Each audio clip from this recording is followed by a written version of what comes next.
to go gold? All right. Well, as mayor of this great city of Claremont and vice chairman of the Foothill Gold Line Construction Authority Board of Directors, it is my honor to welcome you here today. I hope you agree that it's been an extremely informative and interesting conference so far. I wish I was able to be at each of the sessions, and I'm glad to hear that there is going to be a video of each session available soon on the Construction Authority's website. I encourage you to watch any of the sessions that you missed, and I know you will, I know I will. And on behalf of the Construction Authority, I want to thank all the moderators and panelists for their participation today. Let's give them a nice round of applause.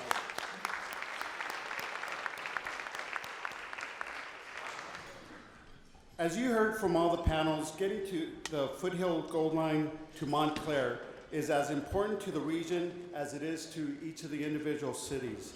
That is why it's been an important issue to me personally and an honor to work for the Construction Authority as a board member for the last 7 years. Each of the board members, past and present, have made completing this line a priority and have worked hard to oversee the project and provide advice that has helped the success of the project. So can all the board members, past and present, please stand? Let's give it.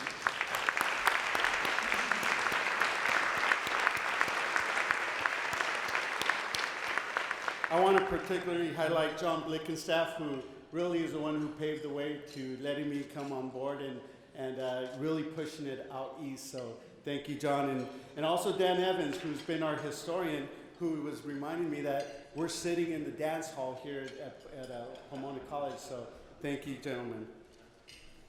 So I have to admit that for most of the time, being a board member has been a pretty simple job. But how quickly we forget the Monrovia maintenance yard, right? But we've been able to follow a carefully crafted plan executed by a staff with a proven track record of completing not one, but 2 rail projects on time and that's right. And of course, that is led by our incredibly capable CEO, Habib Balian. All right, Habib. I know that I speak on behalf of our board chairman, Doug Tessord, who's on a family vacation, and all our board of directors, past and present, when I say that we look forward with great confidence that Habib and his staff will make this next phase of the project as great of a success as the last 2. Habib, we're so appreciative that you're here with us today, celebrating your 16th year with the authority and able to take credit for all your staff's hard work.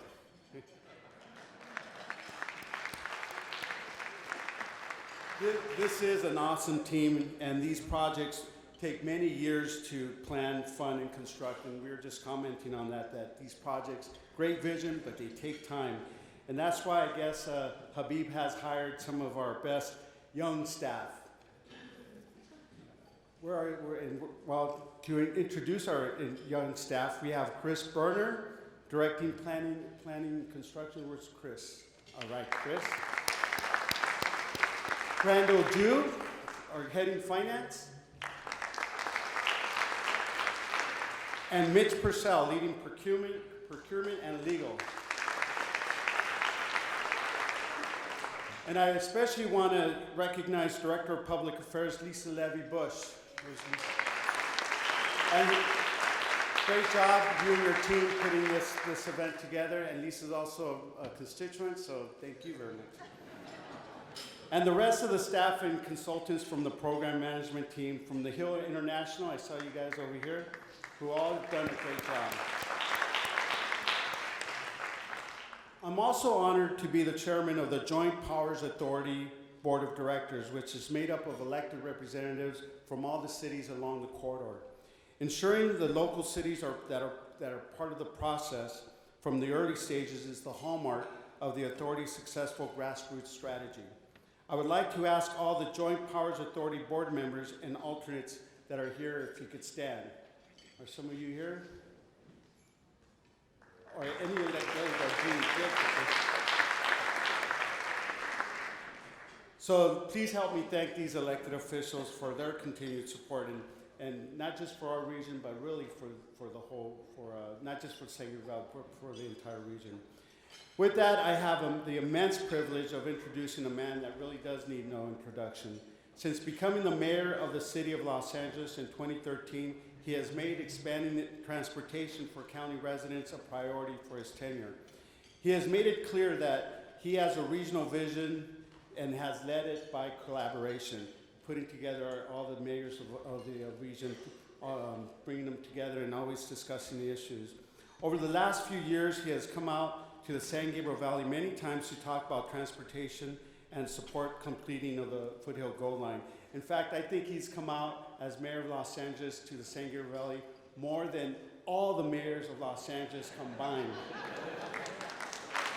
So help me, we thank him for coming here today, and please help me welcome the 42nd mayor of the city of Los Angeles and my good friend, Mr. Eric, the Honorable Eric.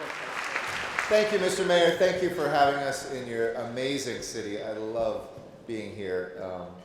When I was in high school, I wanted to be an actor, and so I went to a random audition at USC for a film that took place in the 1930s during the Depression, and we lived out here for like 2 weeks, and we filmed in one of the historic mansions right here abutting the campus, and I fell in love with Claremont.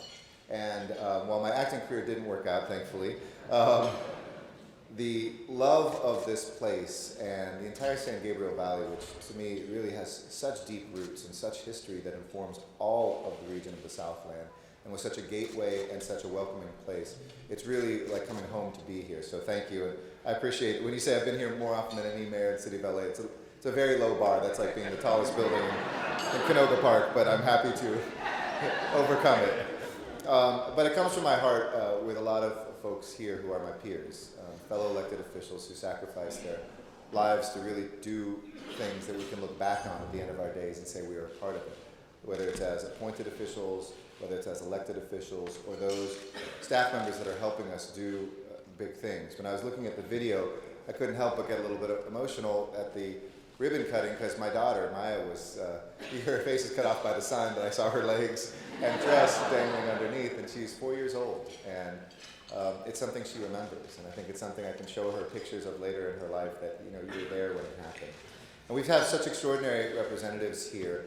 To all my fellow mayors and council members, it's great to be with you, but we have 3 extraordinary members of Congress that are here too.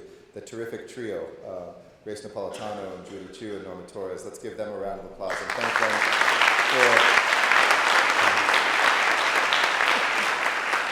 let's thank them for what is definitely the most thankless job in politics, being a member of Congress these days, but you are fighting the good fight, and national politics has never been more bizarre. Thank you for keeping it sane, and thank you for keeping it focused on the important things.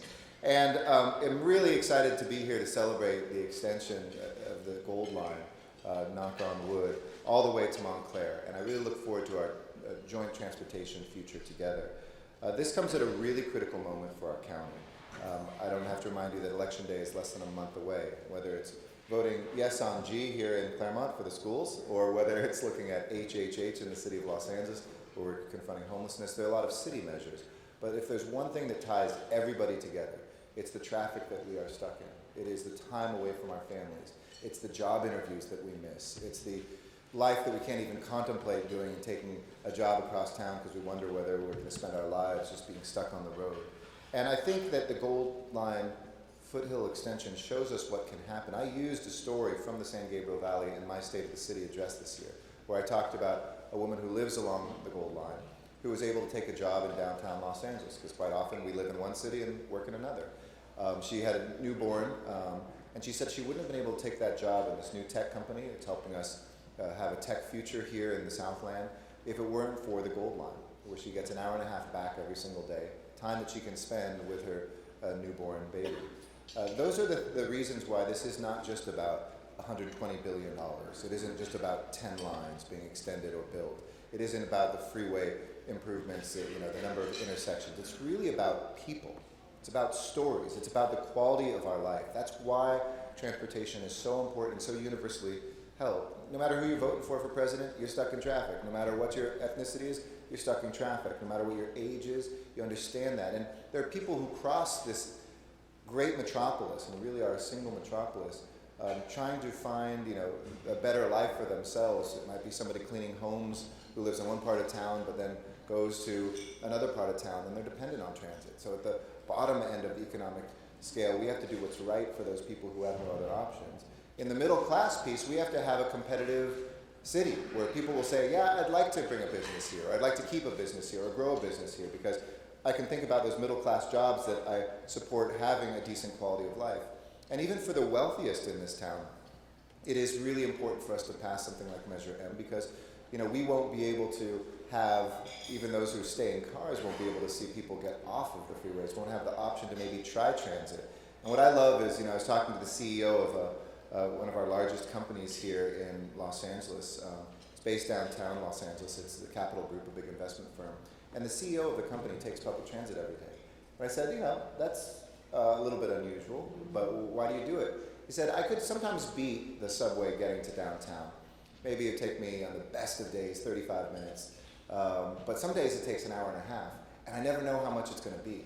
Whereas I can take this rail line, I know it's 40 minutes every single day. I can actually predict my life. I can set that appointment and know I'm going to make it. And guess what? I don't have to stress out about being in traffic. So for people even who have means, this is something significant, because it gives them an option to stop driving and pretending that we're free being stuck in our car. But LA County residents now spend an average of about 80 hours not moving in gridlock, not 80 hours in traffic. That's literally the time when you don't move, 80 hours sitting in your car on average. That's why as we celebrate this great improvement of our system today, we really have to look ahead at our transportation future.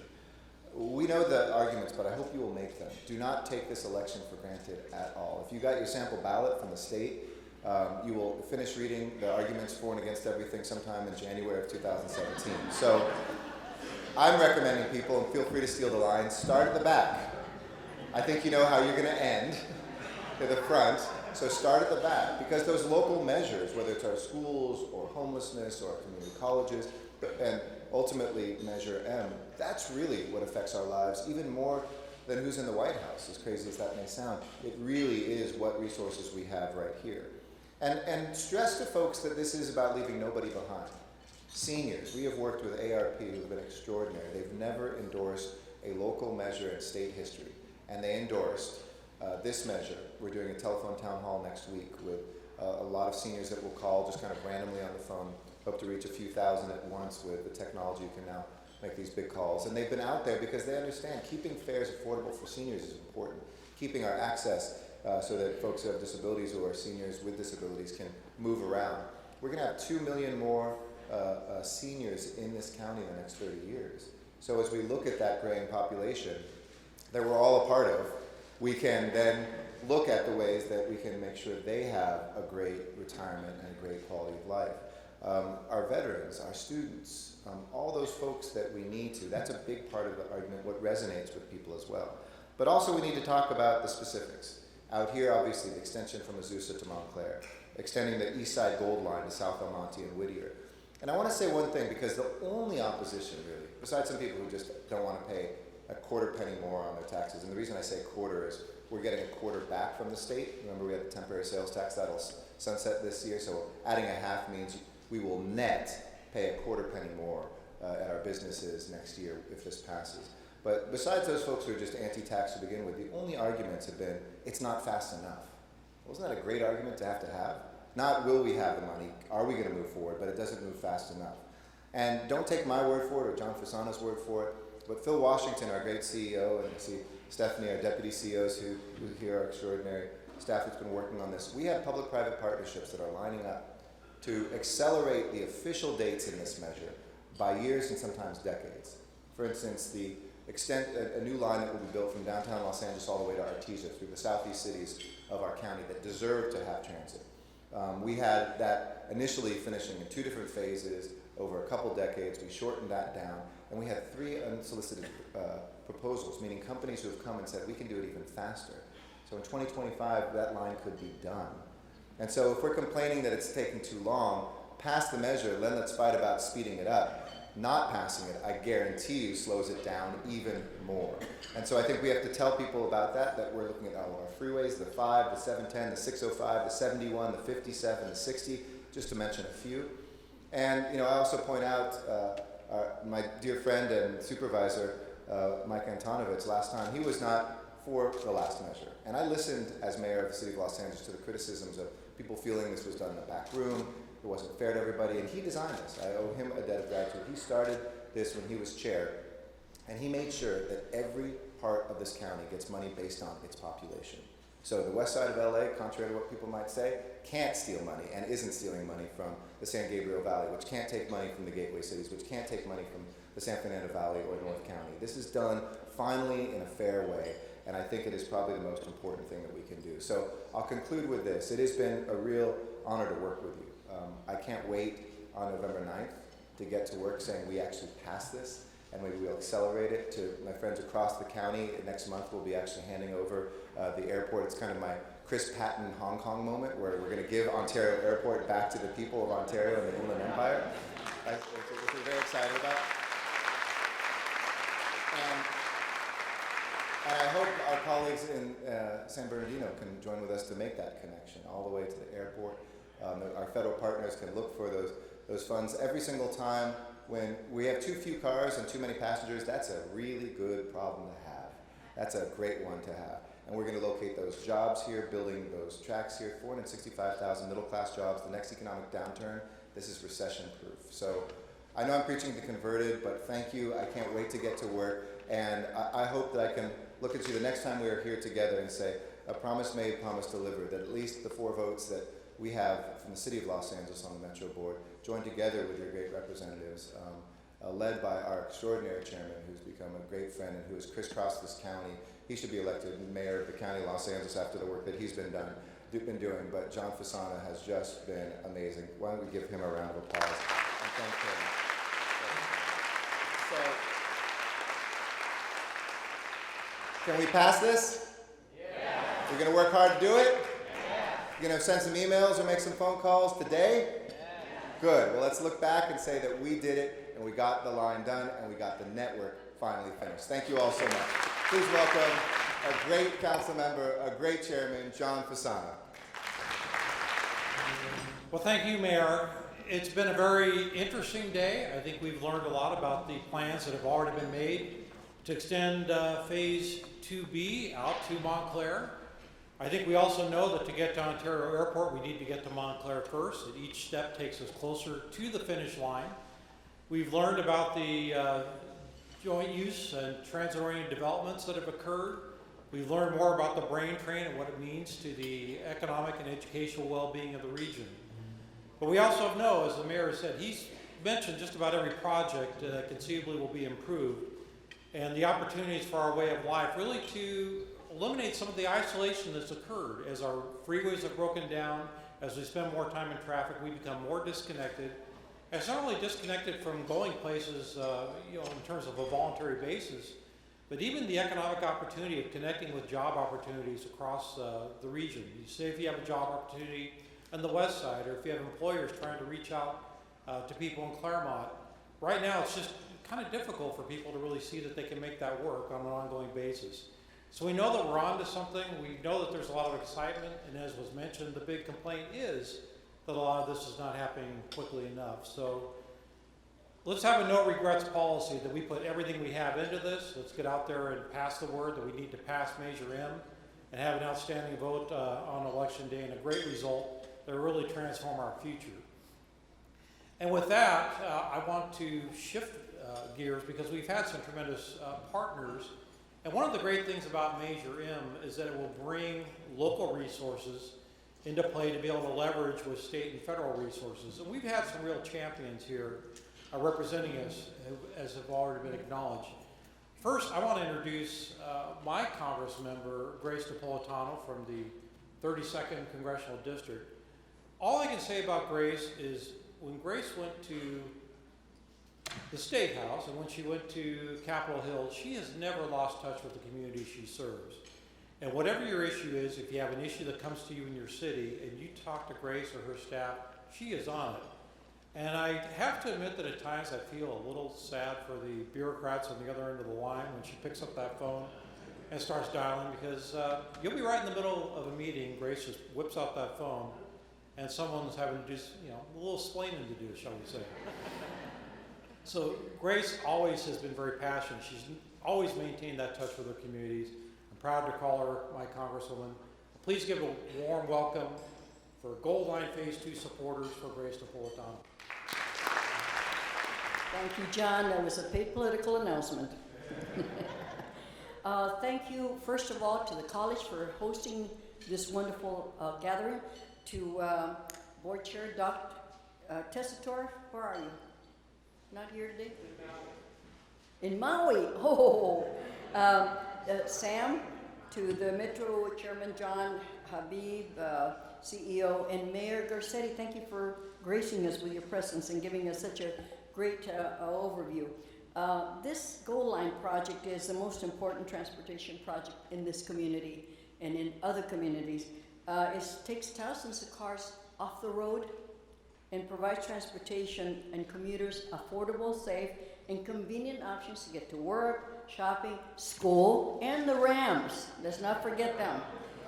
It reduces smog in our community, much to the, the need of reducing the smog. I've got to say that when I came to California back in '57, do you remember the dreary smog layers back in those days? Those of you that are old enough to remember? You couldn't breathe outside. It was that bad.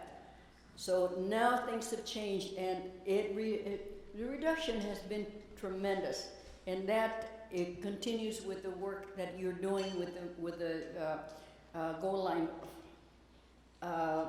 It's been incredibly successful, so much that the ridership has increased so much. There's no capacity in parking. It's surpassed expectations, and we're working with Metro to bring more rail cars online. Unfortunately, sometimes they're a little behind on the ability to get them to us, but we're working on that. And I must tell you that I personally have been calling people, we must pass Measure M, and included to San Bernardino. And I was talking to the mayor and saying, well, we don't really have to do certain things. We can do it by, with the authority, right? Well, I'm learning new things, so maybe we can make that happen earlier, because it would be great to go to the airport. We passed the FAST Act in Washington, and that was something that my staff took great pride in, and I did as a conferee, because we were able to get a chunk of money for California. And of course, it goes to improving options, reducing congestion, increased transportation safety, and in cooperation with the San Gabriel Valley COG, the Economic Partnership, the Gold Line, Foothill Transit, Alameda Corridor East, San Gabriel Valley Cities, and many others in transportation. We worked in tandem with them to get their input so that we could infuse it into the Transportation Act. And guess what, folks? We got $26.3 billion for California. There's very small things that I'm proud of. And one of the ones that I really liked was that we provided $200 million for positive train control. You know what that is? For the trains. If the New Jersey would have had, they might not have had the tragedy just recently. We've included a bus facility program and recently awarded $7 million to Foothill Transit to conduct a transit center at Mount Sac. Guess what? It's for employees, for the students, and for relieving congestion in their area. We're making some significant progress in San Gabriel Valley, improving our transportation system, but we need to do more. We must do more, and that is why I totally support Measure M. Needless to say, it isn't just us.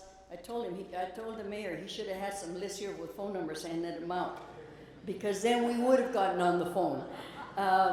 Just suggestion that we should not only support it with our neighbors, with our friends, with our coworkers, but we must also ensure that everybody gets out to vote.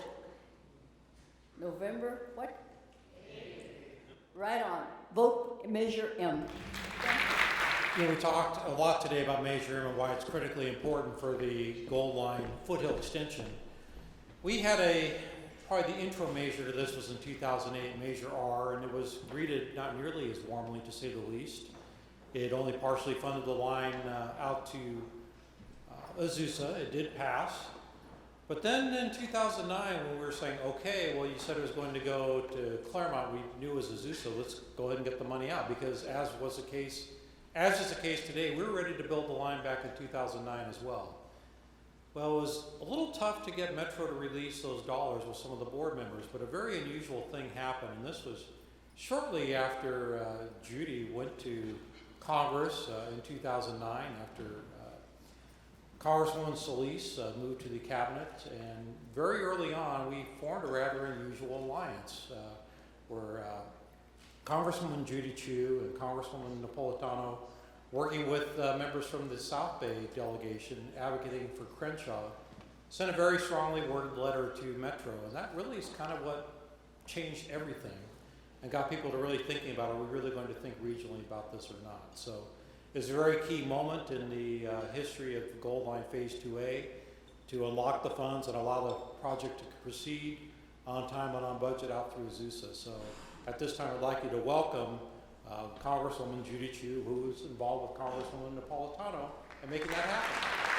Well, how great it is to be here to celebrate all that the Foothill Gold Line has been able to accomplish. And it's great to see the elected officials here. Thank you, Mayor Garcetti, for being here. Most of all, thank you for your tremendous support for the Foothill Gold Line.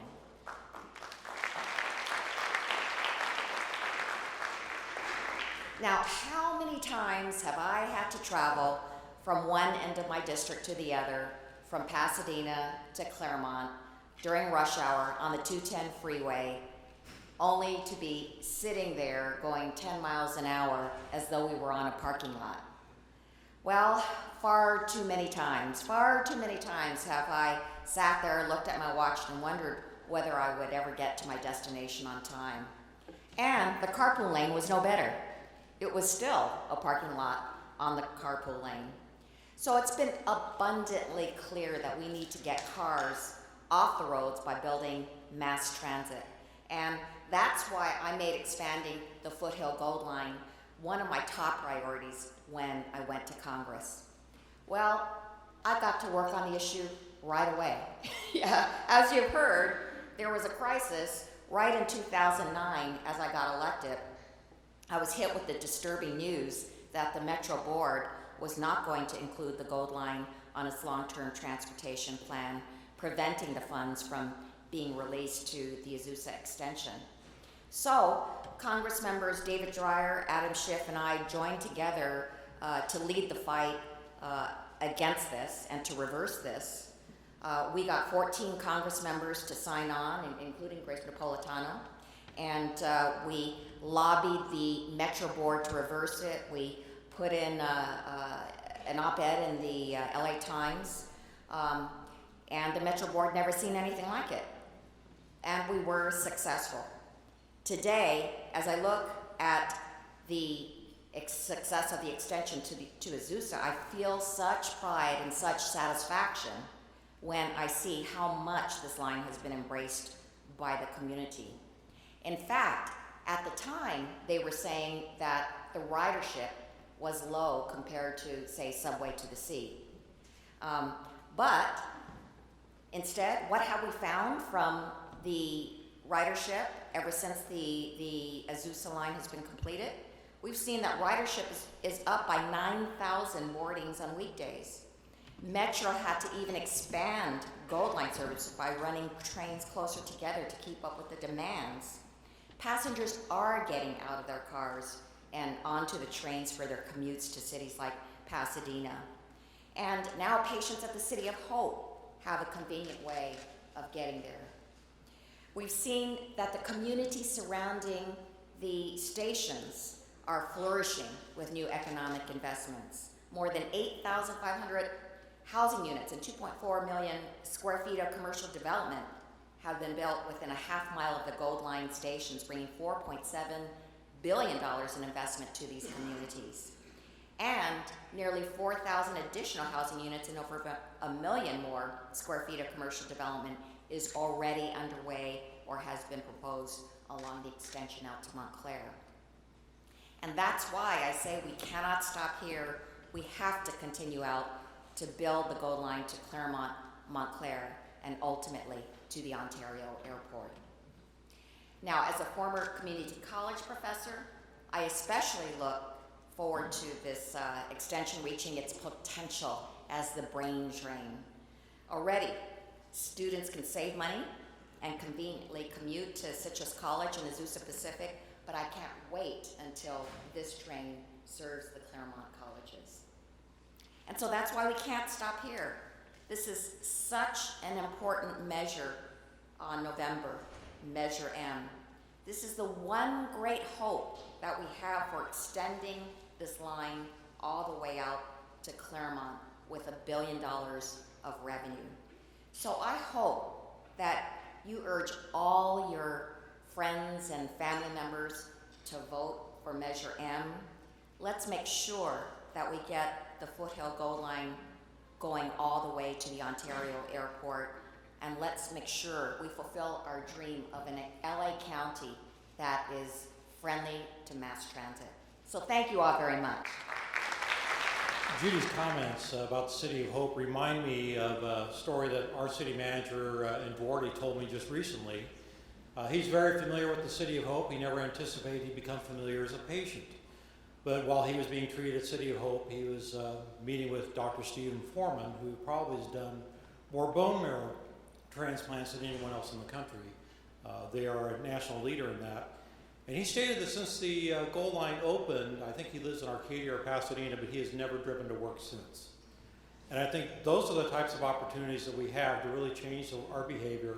He's been a long-time Train fan. He's also a long-time Dodger fan, so I think he's living real high right now. But these are the types of moments that we can create to give people those choices. There are people that have the ability to drive a car, but really value their time and other ways to spend it. So that's the type of story we'd like to hear. Now, we know that with the leadership of Mayor Garcetti and Mayor Pedroza and others, we're going to get this line.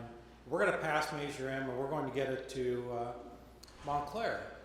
And some of you are all thinking that, well, then I guess B. Bailey can finally retire after 2025. But I don't think Congresswoman Norma Torres is going to let that happen. She's not satisfied with Montclair. She sees that as just kind of an interim step. And Congresswoman Torres has been a champion of the Gold Line since she was mayor of Pomona and had moved to the legislature. She's never failed to be an advocate for this line, to making sure that the definition of the line is extended to include Montclair. So she's been a tremendous champion, and I think she's made it very clear that there's more work to be done in San Bernardino County. So it gives me great pleasure to introduce another Gold Line fan and a leading advocate, Congresswoman Norma Torres. Good afternoon, everyone. It is such an honor to be here among all of the champions of transportation that are in this room.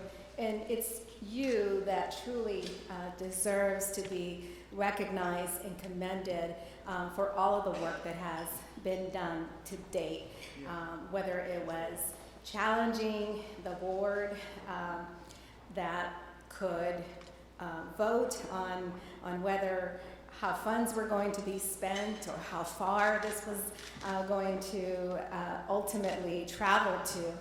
I think that we have all been working together. People in this room, the media in this room, really needs to understand that the people of San Gabriel Valley, Pomona Valley, and the west end of San Bernardino County work together. We inch together to and from work on the 10, the 60, and the 210 freeways. Our kids play sports together, they go to school together, we go to college together. We don't know county boundary lines. We don't respect county boundary lines, and neither should you as a transportation expert. I am so happy to be here and to have the mayor of Los Angeles here with us, because every time he comes to my district, he is delivering some great news about something. So thank you, Eric Garcetti, for being here. I really appreciate seeing you.